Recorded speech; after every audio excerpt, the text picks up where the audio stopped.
Peter Timmermans, FEB, l'endroit où vous travaillez est peut-être le lieu le plus sûr pour ne pas être contaminé. À la veille de la fête du travail, et à quelques jours de la reprise économique, Peter Timmermans, patron des patrons, est notre invité ce jeudi matin. Ce lundi 4 mai, l'activité économique dans les grandes entreprises va s'accélérer. Dans quel contexte? Avec quelle protection? Peter Timmermans rappelle que fermer une économie c'est assez facile, cela peut se faire en 1 ou 2 jours, mais relancer une économie, c'est beaucoup plus compliqué et il faut le faire de façon progressive. Lundi prochain, il ne faut pas s'attendre à ce que tout le monde soit au travail à 100%, avec une productivité similaire à ce qu'il y avait il y a 1 an, par exemple. Ce qui est important, c'est que le groupe des 10, les partenaires sociaux, ait trouvé un accord, et il n'y a plus d'opposition entre économie et santé. Il faut maintenant trouver l'équilibre, le juste milieu, entre la santé et la reprise de l'économie. Et nos membres vont respecter pour cela scrupuleusement les consignes données par le Conseil national de sécurité, CNS. La crise sanitaire que nous vivons suscite vraisemblablement de nombreuses inquiétudes dans le chef des travailleurs, dont celle de savoir si on est obligé de retourner au travail ce lundi. Pour le patron des patrons, ce n'est pas une question d'obligation ou pas, c'est une question de bon sens. Dans les entreprises où il y a de bonnes relations, on peut redémarrer. Je signale que déjà maintenant 60% de l'économie belge est au travail, 40% à l'arrêt, on n'a jamais vu cela. Il ne faut pas faire travailler les gens malades, cela n'a aucun sens, personne ne va la faire. Il faut convaincre ceux qui ont peur de reprendre le chemin du travail, c'est une question de confiance entre les employeurs et les employés. Si on ne redémarre pas notre économie, si on ne va pas travailler, on crée des problèmes supplémentaires pour notre économie. À terme, nous aurons plus de chômage permanent, et ça nous essayons de l'éviter. Avec le groupe des 10, nous avons publié un guide de bonnes pratiques pour le redémarrage de nos entreprises. Le président de la FGTB, Robert Verteneuil, a plaidé pour rendre le contraignant, dès le début de la première phase du déconfinement ce 4 mai, le guide des partenaires sociaux sur les recommandations et les mesures de sécurité en entreprise. Pour Peter Timmermans, ce n'est pas une question d'obligation, c'est une question de confiance entre employeurs et employés. Sur le terrain, je vois qu'il a de la bonne volonté pour travailler, dans des conditions strictes et saines. Nous avons tous intérêt à suivre ces règles, car sinon il y aura une deuxième vague, et nous serons tous victimes de celle-ci. Peter Timmermans explique que pour l'instant cela fait partie des discussions, mais selon sa réflexion considérer le Covid-19 comme une maladie professionnelle, donc une maladie liée à l'activité professionnelle. Moi, ce que j'ai entendu des experts, c'est que la plupart des gens qui ont été contaminés l'ont été en revenant de vacances de ski ou lors des lockdown parties. J'ose même dire que l'endroit où vous travaillez est peut-être le lieu le plus sûr pour ne pas être contaminé.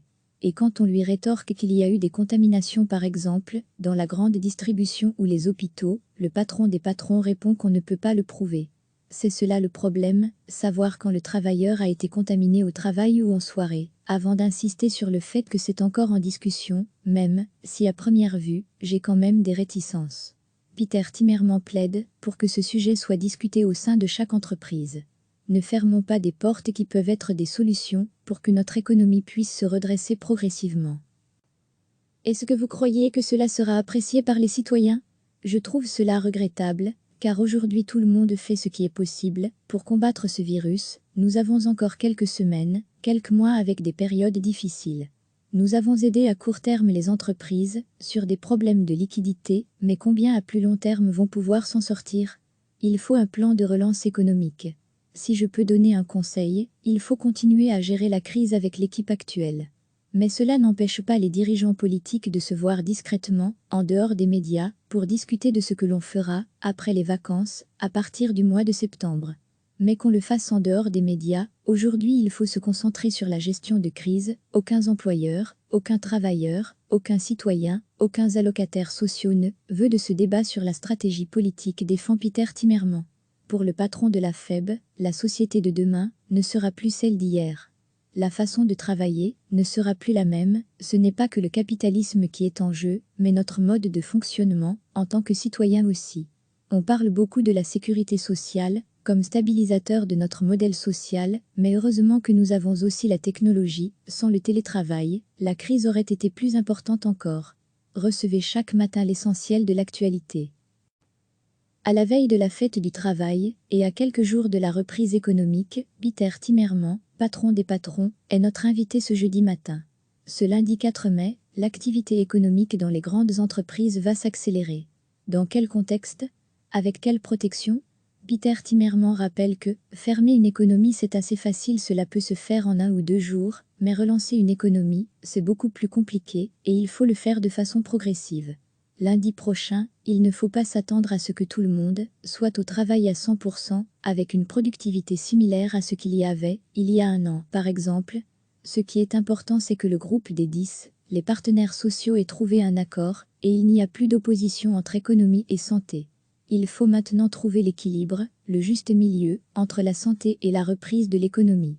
Et nos membres vont respecter pour cela scrupuleusement les consignes données par le Conseil national de sécurité, CNS. La crise sanitaire que nous vivons suscite vraisemblablement de nombreuses inquiétudes dans le chef des travailleurs, dont celle de savoir si on est obligé de retourner au travail ce lundi. Pour le patron des patrons, ce n'est pas une question d'obligation ou pas, c'est une question de bon sens. Dans les entreprises où il y a de bonnes relations, on peut redémarrer. Je signale que déjà maintenant 60% de l'économie belge est au travail, 40% à l'arrêt, on n'a jamais vu cela.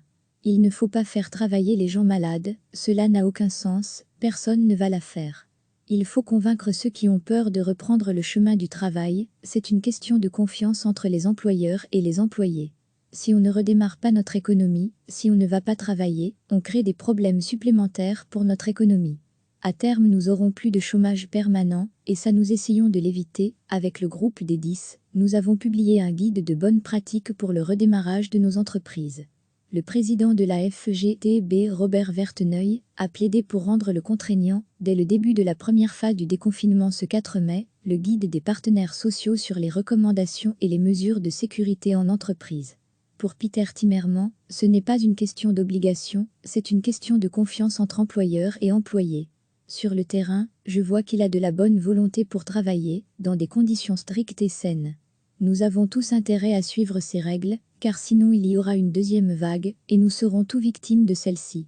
Peter Timmermans explique que pour l'instant cela fait partie des discussions, mais selon sa réflexion considérer le Covid-19 comme une maladie professionnelle, donc une maladie liée à l'activité professionnelle. Moi ce que j'ai entendu des experts, c'est que la plupart des gens qui ont été contaminés l'ont été en revenant de vacances de ski, ou lors des lockdown parties.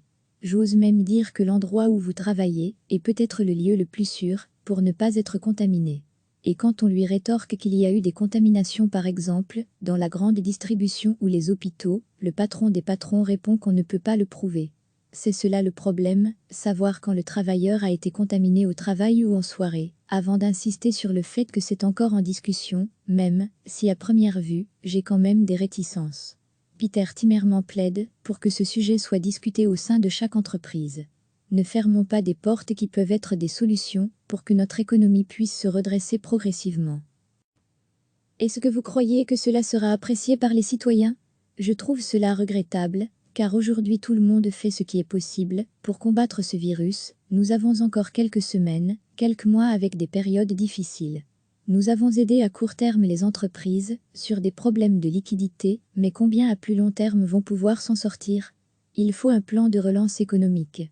Si je peux donner un conseil, il faut continuer à gérer la crise avec l'équipe actuelle. Mais cela n'empêche pas les dirigeants politiques de se voir discrètement, en dehors des médias, pour discuter de ce que l'on fera, après les vacances, à partir du mois de septembre. Mais qu'on le fasse en dehors des médias, aujourd'hui il faut se concentrer sur la gestion de crise. Aucun employeur, aucun travailleur, aucun citoyen, aucun allocataire sociaux ne veut de ce débat sur la stratégie politique, défend Peter Timmermans. Pour le patron de la FEB, la société de demain ne sera plus celle d'hier.